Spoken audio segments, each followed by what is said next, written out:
बाबा साहब अंबेडकर के 125वें जन्म दिवस पर हम लोग एक नई बहस शुरू करना चाहते हैं। वो बहस इसलिए क्योंकि बाबा साहब अंबेडकर को अब तक बड़ी संकुचित नजरिए से देखा गया, बड़े तंग नजरिए से देखा गया, उनको छोटा करके आका गया और उनको कहा गया, अरे बाबा साहब अंबेडकर तो केवल और केवल दलितों के मसीहा। क्या बाबा साहब अंबेडकर केवल दलितों के मसीहा? कोई दूसरा तो आकर के राष्ट्रपिता हो जाता है और जो संविधान लिखता है वो केवल दलितों का मसीहा हो जाता है। इसका मतलब ये एक सोची समझी साजिश के तहत हुआ। बाबा साहब अंबेडकर केवल और केवल दलितों के मसीहा नहीं है। इस बात को हमें रेखांकित करना पड़ेगा, बार बार डिस्कस करना पड़ेगा कि बाबा साहब अंबेडकर केवल और केवल दलित मसीहा नहीं है। कुछ लोग और आए, उन्होंने कहा अच्छा बाबा साहब अंबेडकर दलितों के मसीहा नहीं है तो बाबा साहब अंबेडकर संविधान निर्माता है।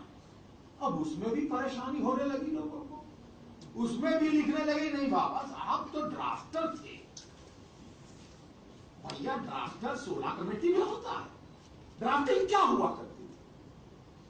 2700 अगर संविधान के अंदर 2700 संशोधन को समायोजित करें, 60,000 संशोधन आए थे। 60,000 संशोधन में बाबा साहब लिख रहे थे तो 60,000 संशोधन आए जिसमें से 2,000 समायोजित किए गए।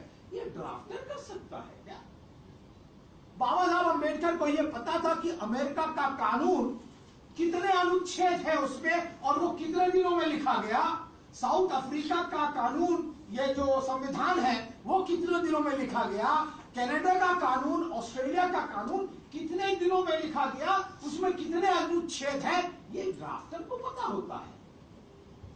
लेकिन साथियों, समाज की जो सोच है वो हमेशा संकुचित करने पर, दे वांट टू रिड्यूस बाबा साहब अंबेडकर, वो छोटा करके ही देखना चाहते हैं और मानना भी नहीं चाहते। अरुण शौरी जैसे लोग किताब लिखते हैं वर्शिपिंग द फॉल्स गॉड, कहीं ना कहीं ये बताने का प्रयास, no he did not write constitution. भैया जब डिफेंड करना होता था तो किसको बुलाया जाता था? ये तो कॉन्स्टिट्यूशनल डिबेट्स बाकायदा बाबा साहब अंबेडकर ने कितनी बार इंटरवेंशन किया, मैं अभी गिन नहीं पाया हूं, गिनने की कोशिश कर रहा हूं। कितनी बार बाबा साहब ने इंटरवेंशन किया उस संविधान निर्मात्री कमेटी में। इससे स्थापित होता है कि बाबा साहब अंबेडकर संविधान निर्माता है या नहीं। लेकिन साथियों, अब बात बाबा साहब संविधान निर्माता से आगे बढ़ गई। ये तो स्थापित सत्य है कि बाबा साहब अंबेडकर संविधान निर्माता हैं, लेकिन बाबा साहब अंबेडकर केवल दलितों के मसीहा और केवल संविधान निर्माता नहीं है, बाबा साहब राष्ट्र निर्माता भी हैं। अब बात इस पर चल रही है। अब आप कहेंगे बाबा साहब राष्ट्र निर्माता कैसे? ये बात कहां से स्थापित होती है? ये बात बाबा साहब अंबेडकर के जितने भी लेख हैं, बाबा साहब अंबेडकर के जितने भी कथन है, उनको आप समायोजित करें तो बाबा साहब अंबेडकर राष्ट्र निर्माता स्थापित होते हैं स्वतः।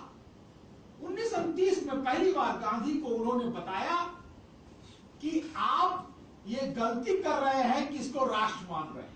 1930 India is not a nation, it is nation in the making. Baba Saheb Ambedkar ने बहुत जोर लगाकर कहा।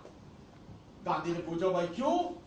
तो बाबा साहब ने कहा हजारों जातियों में बटा समाज राष्ट्र कैसे हो सकता है? हजारों जातियों में बटा समाज राष्ट्र कैसे हो सकता है? क्योंकि राष्ट्र जो है, जिसकी संकल्पना वो भाईचारे के आधार पर होती है। राष्ट्र बिना भाईचारे के नहीं बन सकता। और हजारों जातियों में बटा हुआ समाज, उसमें भाईचारा कहां है? दलितों और हिंदुओं में भाईचारा कहां है? तुम उनके साथ बैठते नहीं, खाते नहीं, सोते नहीं, भाईचारा नहीं रखते, मंदिरों में प्रवेश नहीं करने देते, गांव के अंदर रहने देते, भाईचारा है कहां? और भाईचारा नहीं तो राष्ट्र कैसा। और इतना ही नहीं, बाबा साहब अंबेडकर ने हिंदू और मुसलमानों की स्थिति का भी आकलन करते हुए बताया कि आप पृथ्वीराज चौहान को अपना हीरो मानते हो और वो मानते हैं अपने मीर कासिम को हीरो। आप अपनी गीता और रामायण का बखान करते हो, वो अपने कुरान और हदीस का बखान करते हैं। भाईचारा कहां है? जब तक भाईचारा नहीं बनेगा तब तक ये राष्ट्र नहीं बनेगा। और इसलिए उन्होंने राष्ट्र बनाने की प्रक्रिया का मसौदा सामने रखा कि ये राष्ट्र बनेगा कैसे। सबसे बड़ी बात यह है कि आप इस बात को सोचें कि ये राष्ट्र नहीं है। जिस दिन आपने ये सोचा ये राष्ट्र नहीं है, उस दिन आप इसकी बनाने की प्रक्रिया में लग जाएंगे। और फिर राष्ट्र बनेगा कैसे? उन्होंने कहा राष्ट्र स्वप्रतिनिधित्व के आधार पर बनता है, सेल्फ रिप्रेजेंटेशन। जो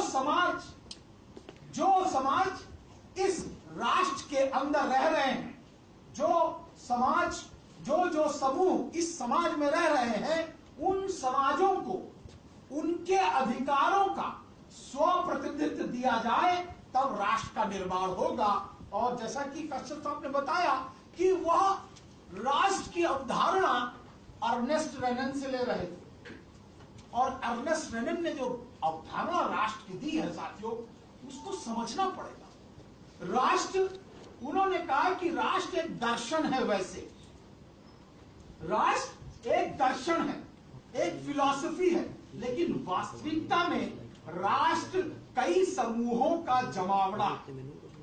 ये बहुत सारे समूह इसमें रहते हैं, लोग रहते हैं और लोगों के अपने अधिकार होते हैं। जब लोगों को, समूहों को अपना अधिकार दिया जाता है, तब कहीं राष्ट्र की संकल्पना होगी। राष्ट्र बिना अधिकारों के नहीं बनता। आप कहें कि नहीं आप राष्ट्र हैं और लोगों के पास ये अधिकार नहीं, कोई अधिकार नहीं, सामाजिक, आर्थिक, राजनीतिक, धार्मिक कोई अधिकार नहीं है, और आप कह रहे हैं ये राष्ट्र। व्यक्तियों के पास अधिकार होंगे, और अधिकार जब होंगे तब कहीं जाकर के राष्ट्र की संकल्पना होगी। और इसलिए बाबा साहब अंबेडकर ने 1919 में पहली बार दलितों, पिछड़ों और अकलियतों और महिलाओं के लिए अधिकार मांगने का प्रयास किया। अब आप बताइए, दलित इस समाज के करीब करीब, दलित और आदिवासी वो 25% लोग हैं, महिलाएं 50% होती हैं, और पिछड़े समाज के लोग 52% के आसपास। अगर 85% और 90% लोगों के अधिकारों की जो व्यक्ति मांग कर रहा हो, वो केवल और केवल दलित लीडर कैसे हो सकता है? वो केवल और केवल दलित मसीहा कैसे हो सकता है?